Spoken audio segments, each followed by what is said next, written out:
Hai, Assalamualaikum. Salam sejahtera. Anda bersama saya Hafiz Zaman berteman rakan tugas Gigi Ahmad. Hari ini Realiti Rakyat membawa tumpuan khas yang mengangkat suara anda dan juga realiti kehidupan akibat COVID-19 dan terutama mereka yang terlibat dalam aktiviti perniagaan dan juga keusahawanan yang kita lihat merupakan antara yang paling terkesan ketika Perintah Kawalan Pergerakan PKP diadakan pada 18 Mac lalu yang menyaksikan hanya sektor penting sahaja yang boleh dibuka menyebabkan sektor-sektor lain tidak dapat menjalani perniagaan seperti biasa. Dan di Realiti Rakyat, kami akan cuba mengupas mengenai isu ini apabila moratorium akan tamat September ini. Dan untuk rakyat, anda boleh menghubungi Esra Awani. Untuk kepimpinan, Esra Awani akan memberi peluang kepada setiap wakil rakyat yang anda lantik untuk menyuarakan realiti di kawasan anda. Dan ekonomi juga penting, oleh itu dari sekecil-kecil usahawan mikro sehinggalah perniagaan gedung besar, ini platform untuk anda suarakan isu dan inovasi yang diperlukan. Jadi segmen Realiti Rakyat hari ini di Awani Pagi bermula sekarang.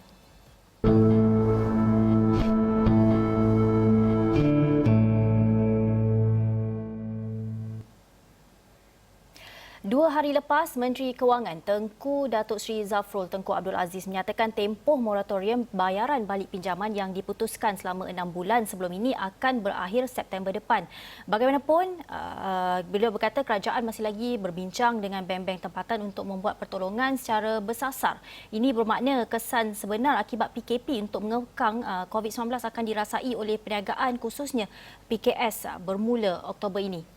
Dan justru itu untuk membincangan mengenai impak pengakhiran moratorium kepada PKS bersama kita di talian Skype adalah individu yang begitu dekat dengan PKS dan juga usahawan-usahawan mikro iaitu Abdul Azhari Abdul Wahid, Ketua Pegawai Eksekutif Akademi Usahawan Mikro AUM. Saya nak terus saja kepada Encik Azhari. Encik Azhari, kalau kita lihat impak moratorium ini berakhir September, Oktobernya peniaga-peniaga PKS akan mula merasai kesan sebenar akibat PKP dan ketika mereka tidak dibenarkan menjalani perniagaan mereka sejak daripada 18 Mac lepas sehinggalah tempoh-tempoh tertentu apabila PKPB itu berakhir. Dan sekarang pada fasa PKPP dibenarkan berniaga semula tetapi perlu mengamalkan penjarakan sosial amalan-amalan untuk mengekang COVID-19 itu.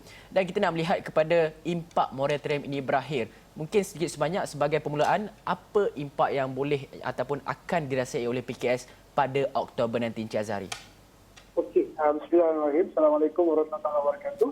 Dan selamat pagi, terima kasih TV dan juga TV. Sebenarnya kalau kita lihat bermula dari 18 Mac tempoh hari, kita dah menghadapi pelbagai fasa PKP daripada PKP sampai ke PKPP sekarang, alright? Dan ialah bermula dengan PKPP ini, kebanyakan daripada PKS dah mula berniaga semula.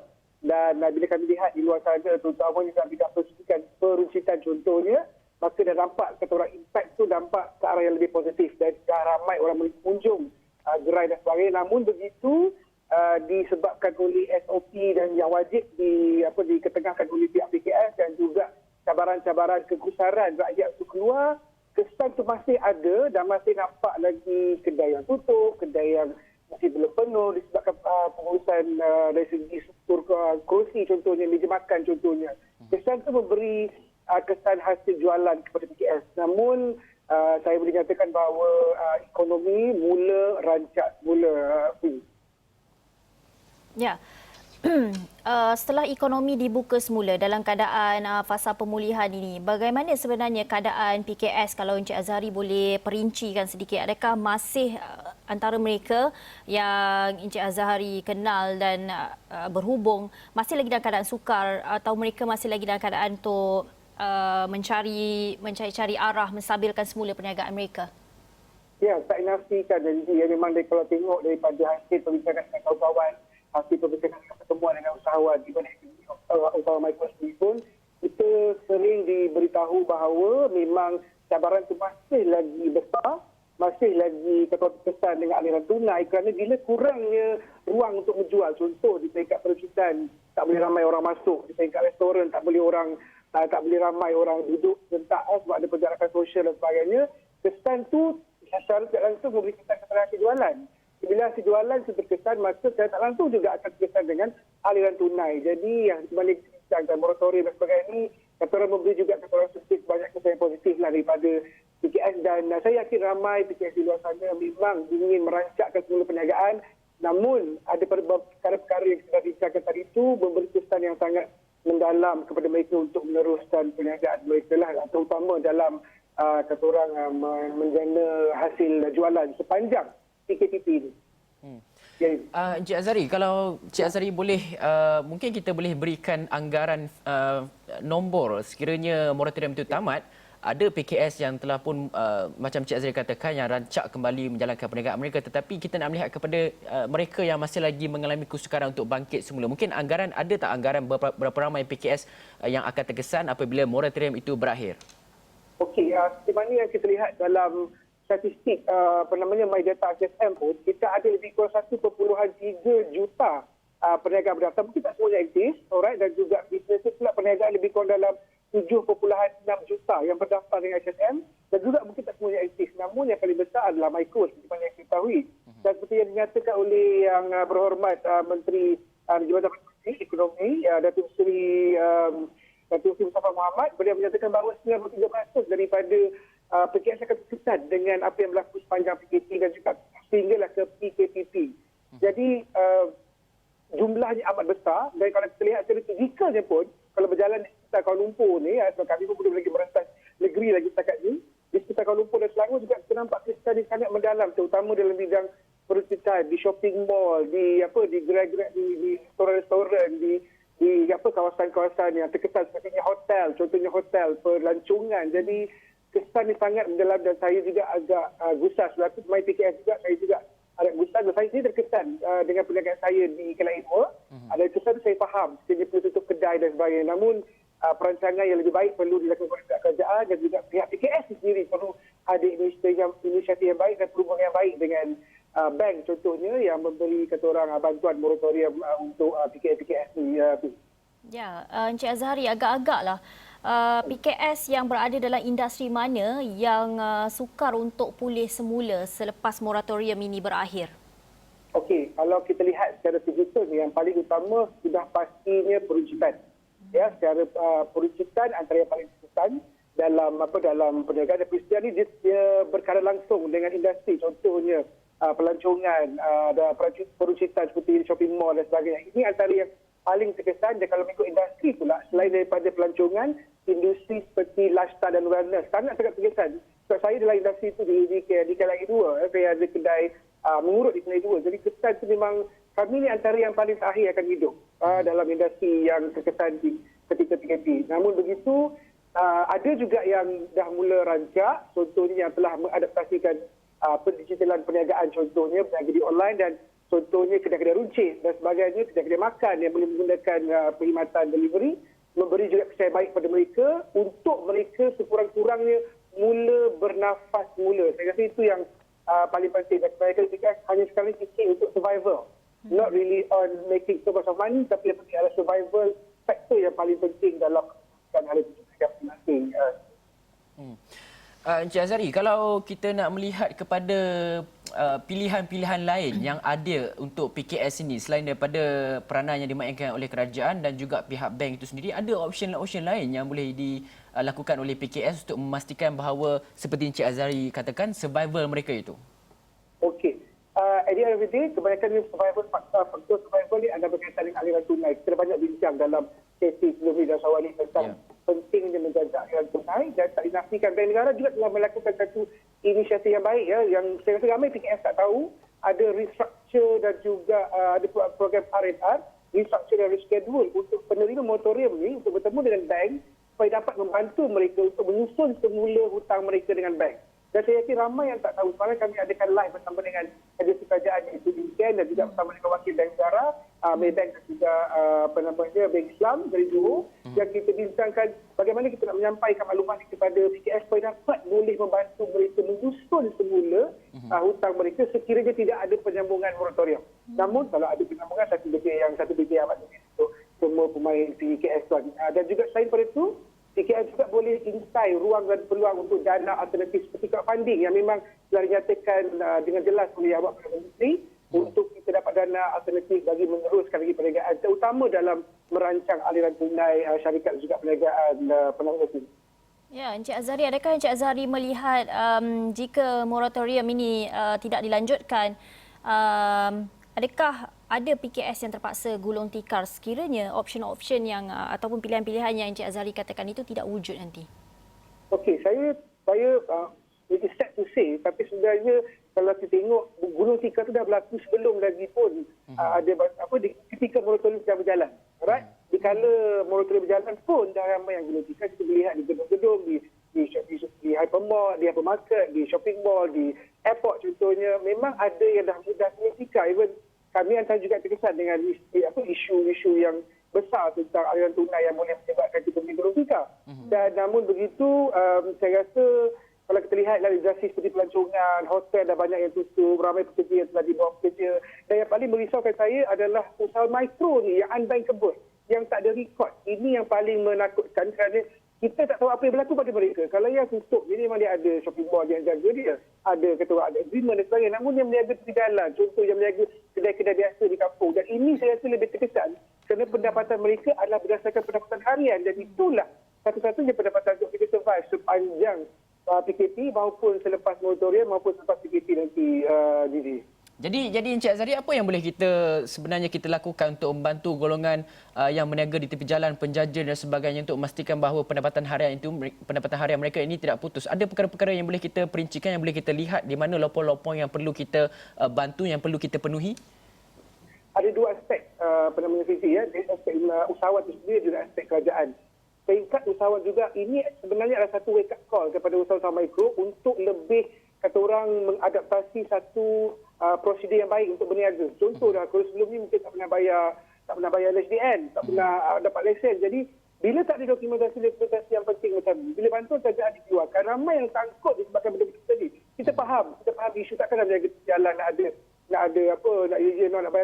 LHDN. LHDN itu sebenarnya wajib declare, dan kalau perlu bayar. Itu kewajipan kita sebagai rakyat Malaysia dan sebagai PKS.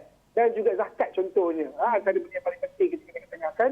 Jadi pihak kerajaan juga, saya yakin dah banyak program dengan penjana, dengan skim prihatin PKS, dengan skim prihatin sebelum ni yang banyak membantu usahawan. Semua capaian itu saya rasa walaupun sekarang makin baik, namun capaian itu mungkin ada lagi yang masih belum terima. Jadi saya mohon kerajaan untuk kata orang mengwar-warkan satu inisiatif tadi yang dinyatakan oleh Ahmad Berhormat Perdana Menteri dengan lebih jelas supaya usahawan ini lebih peka. Dan usahawan juga jangan lupa anda perlu peka dan bukannya pekak. Kalau kita pekak, kita yang rugi, tuan. Itu yang saya risau, Fizi. Okey, baiklah.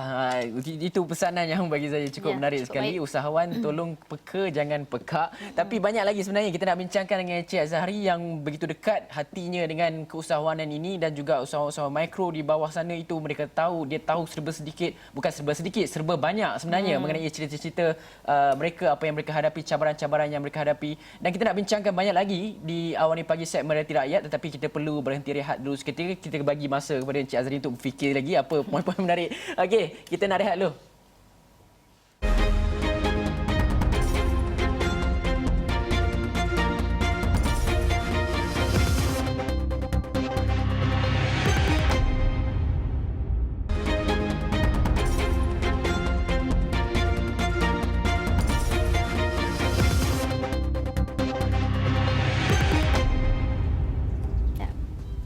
Bertemu lagi dalam segmen Realiti Rakyat di Awani Pagi. Kita masih bersama Encik Azhari.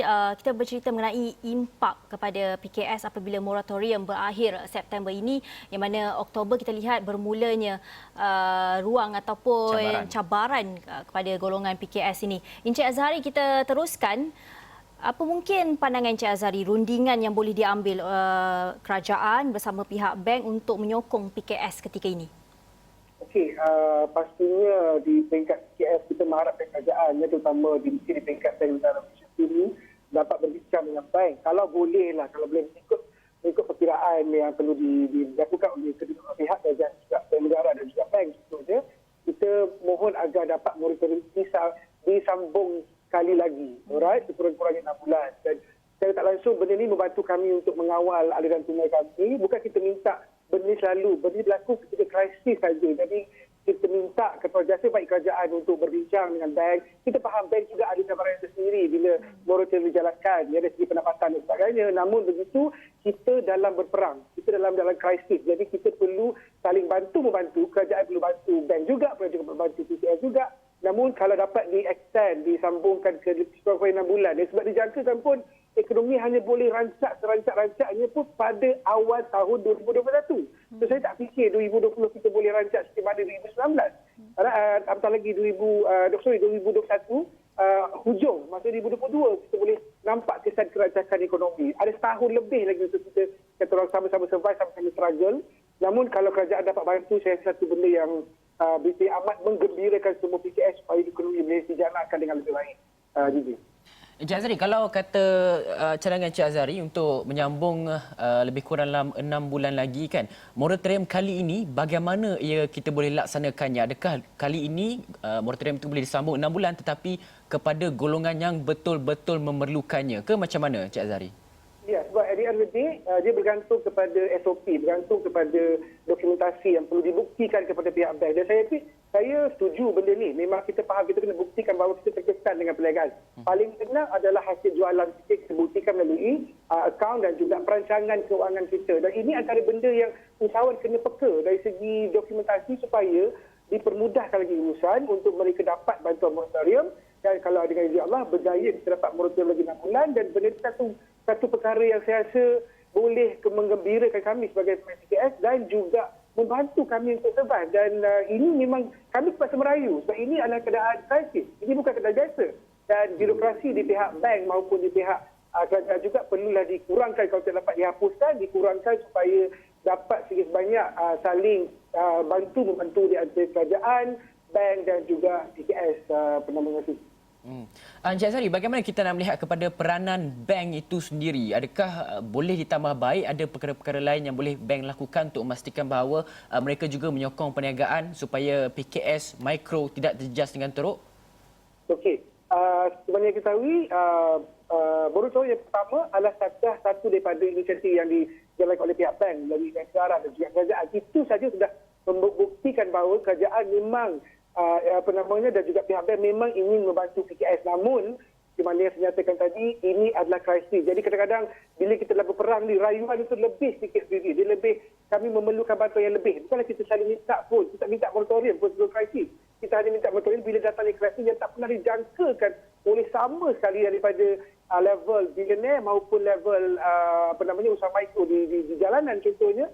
Tak pernah jangka situasi macam ni. Jadi, saya mohon juga pihak bank walaupun dah ada inisiatif macam R&R sangat baik, saya sangat sokong sangat benda tu, dan saya mohon PKS tolong peka dengan benda ni, tolong merayu dan juga pergi berjumpa dengan bank masing-masing supaya dapat memastikan kita boleh dibantu dari segi penyusunan semula hutang. Dan kalau dengan tambahan moratorium, apatah lagi benda tu lagi memberi kesan yang baik kepada semua pemain PKS.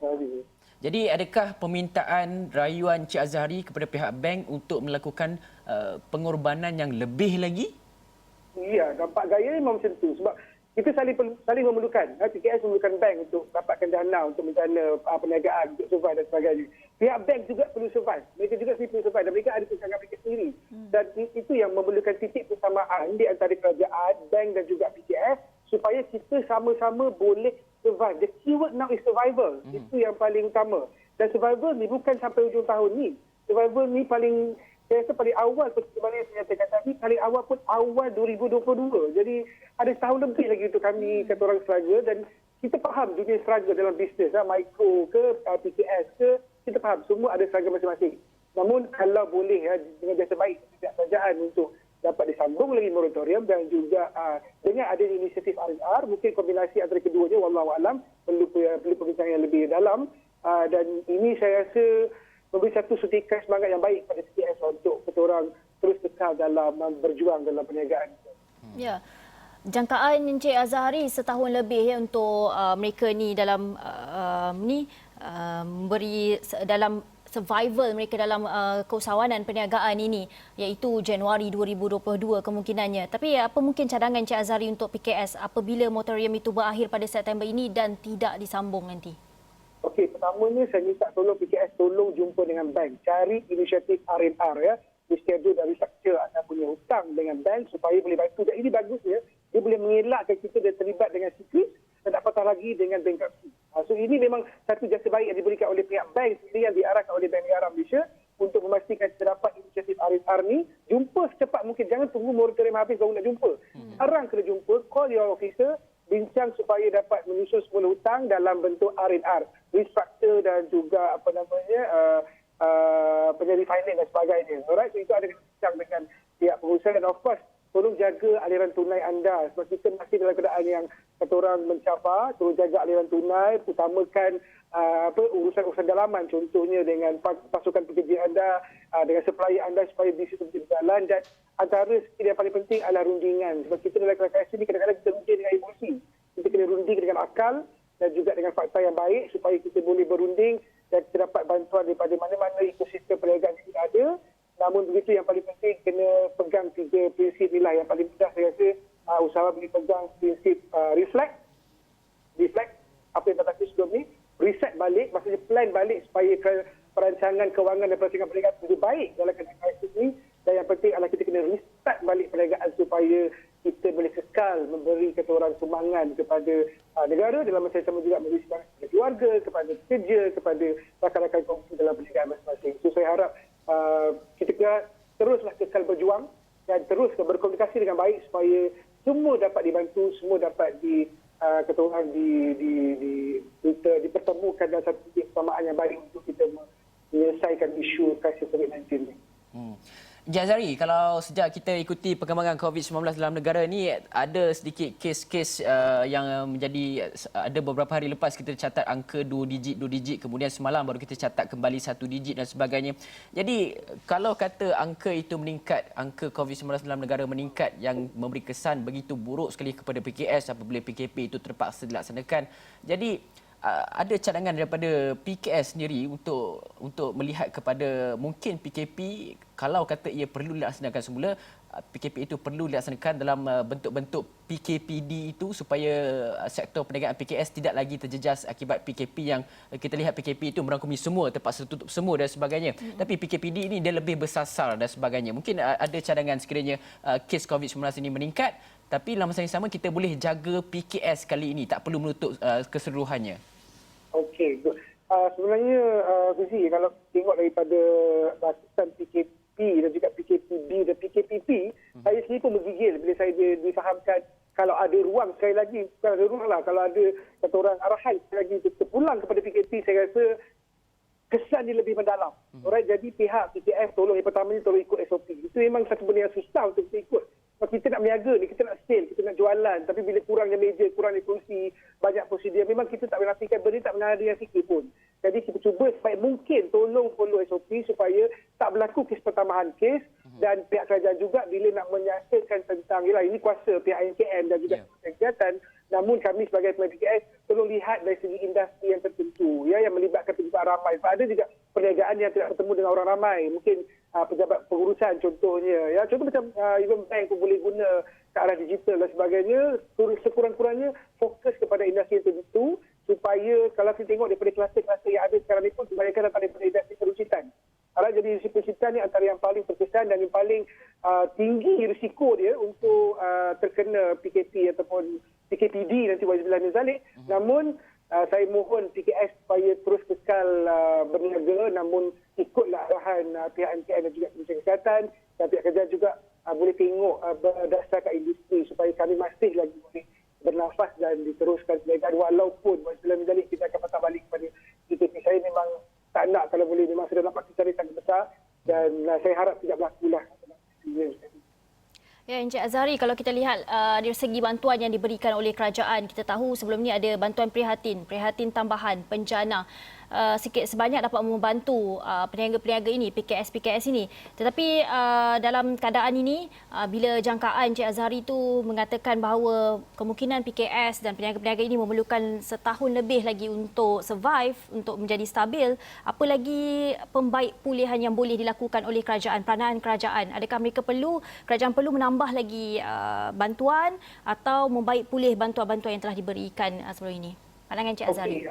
Okey, dari segi bantuan kewangan, saya rasa kerajaan dah banyak umumkan bantuan kewangan. Saya faham kerajaan juga mempunyai kekangan masing-masing untuk memberi lebihan bantuan kewangan contohnya. Namun begitu, saya rasa pihak PKS yang dah mula berniaga ni perlukan bantuan dari segi pertamanya contoh pendigitalan yang juga telah dinyatakan oleh Amat Berhormat Perdana Menteri dalam penjana, pendigitalan yang boleh membantukan akses pasaran yang lagi besar.